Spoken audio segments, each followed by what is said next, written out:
This pre-season friendly was played out with some intensity that even saw a red card for Van Heck of Brighton in the 60th minute. The first half in particular showed us some of what we can expect from these teams going into the new season.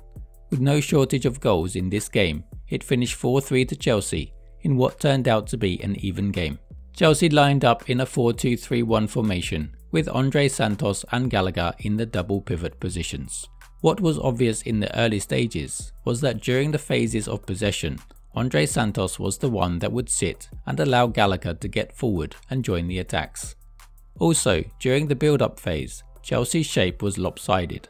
Pochettino had instructed Chilwell to get forward and link up with the attacks, while new signing Gusto remained deeper. So this saw Chelsea have a three-man defence in the early phases, with the two holding players in front of them, and a 4, and Nkunku as a lone striker. This looked very comfortable for Chelsea, with the left-footed Colwill taking up positions at left centre-back, and Thiago Silva in the libero position. With cover from Gusto and one of the pivots ready to drop back into defence, Colwill was able to bring the ball into midfield, keeping Chilwell high and wide in dangerous positions.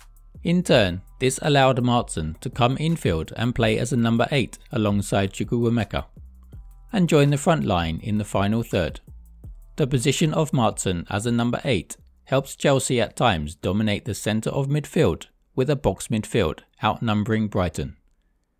It was Pochettino's tactic to use Chilwell's pace on the left and Sterling's pace on the right, pinning the fullbacks, ensuring Brighton remained deep.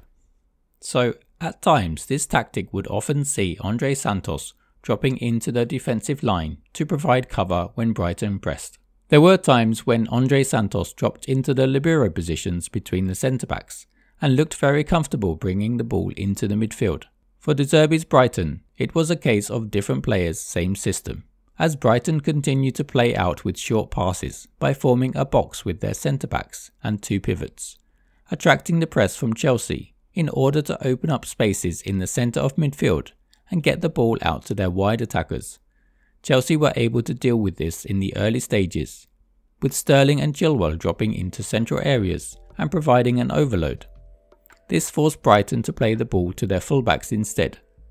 Once this happened, the player with the ball was pressed from the central position, forcing the ball to be played down the line. Brighton built up in a 2-3-2-3 shape, but with Chelsea pushing Maatsen into central midfield, it meant that one of the hybrid players had to drop deeper to ensure their midfield was not outnumbered. So Lallana was often the one to drop into midfield, creating a passing lane for him or a teammate. Brighton's 2-3-2-3 shape was often achieved by inverting their two fullbacks, as this ensured that they could keep their creative players Lallana and Gilmour in the central areas behind the front line, ready to feed through balls to the forwards. Chelsea were very wary of this and blocked off this route, with Maatsen inverting and forming a box midfield. This meant that often the only available pass was to an inverted fullback. If Brighton were able to get the ball into the final third, their two number 8s looked to join the front line, making up a 5. In this situation, Andrey Santos would cover a pressing defender or slot in to make up a back 5. Out of possession, Chelsea dropped back into their starting shape of 4-2-3-1.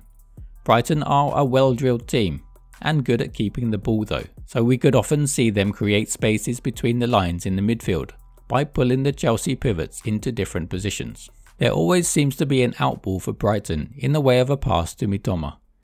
This would naturally see Santos drop into the back line to provide cover and see Chelsea match Brighton 5 versus 5. The position of Maatsen was interesting throughout the game, as he never really played as a left winger or wing back. Instead, he took up positions in central areas just behind Nkunku. His positioning helped Chelsea break the lines by overloading the centre. He pulled defenders out of position.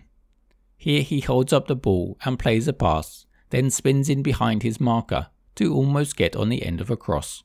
Brighton have continued where they left off last season, with a clear philosophy in place, and despite the outgoings, are able to maintain a level that will cause teams problems throughout the coming season. For Chelsea, although it has only been a few games for Pochettino, a clear philosophy and a shape to the team that hasn't existed for a while is starting to form.